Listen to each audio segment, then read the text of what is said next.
सोलापुरापासून सुरक्षित Malwadi bus stand पासून 500 metre अंतरावर प्लॉट श्री धोंडीराज पार्क माळवाडी। फक्त 2 लाख रुपये डाऊन पेमेंट द्या आणि प्लॉटचे मालक व्हा। प्लॉट खरेदीसाठी कर्ज उपलब्ध। सर्वात स्वस्त प्लॉट घेण्याची हीच योग्य संधी।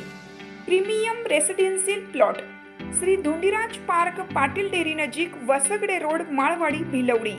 संपर्क 72 70 95 95 95 आणि 91 300 355 11।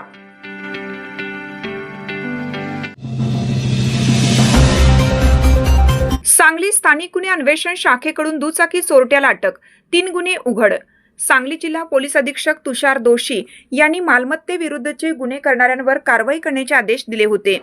त्या अनुषंगाने स्थानिक गुन्हे अन्वेषण शाखेचे पोलीस निरीक्षक संजीव झाडे यांनी पोलीस उपनिरीक्षक महादेव पोवार यांचे एक विशेष पथक तयार केले होते।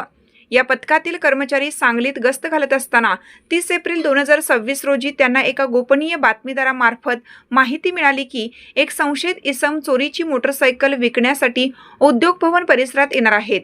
मिळालेल्या माहितीनुसार पथकाने उद्योग भवन परिसरात सापळा रचला असता तिथे विना नंबर प्लेटच्या स्प्लेंडर प्लस मोटरसायकलसह एक व्यक्ती संशयास्पदरित्या थांबलेली आढळली। पोलिसांनी त्याला ताब्यात घेऊन नाव विचारले असता त्याने आपले नाव विनायक बजरंग खुटाळे, वय 32, राहणार अभिनंदन कॉलनी, शिंदेमळा, सांगली असे असल्याचे सांगितले। सदर व्यक्तीकडे मोटरसायकलच्या मालकी हक्काबाबत विचारणा केली असता त्यांनी समाधानकारक उत्तर दिले नाही।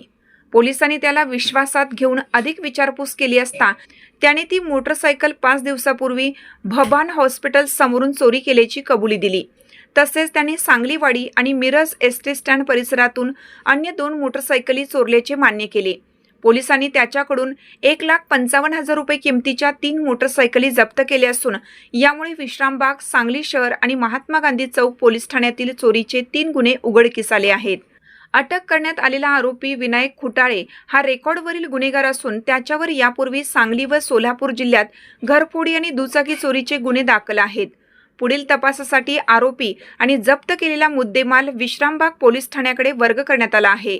ही कारवाई पोलीस अधीक्षक तुषार दोशी, अप्पर पोलीस अधीक्षक कल्पना बारवकर आणि पोलीस निरीक्षक संजीव झाडे यांच्या मार्गदर्शनाखाली पथकाने यशस्वीरित्या पार पाडली।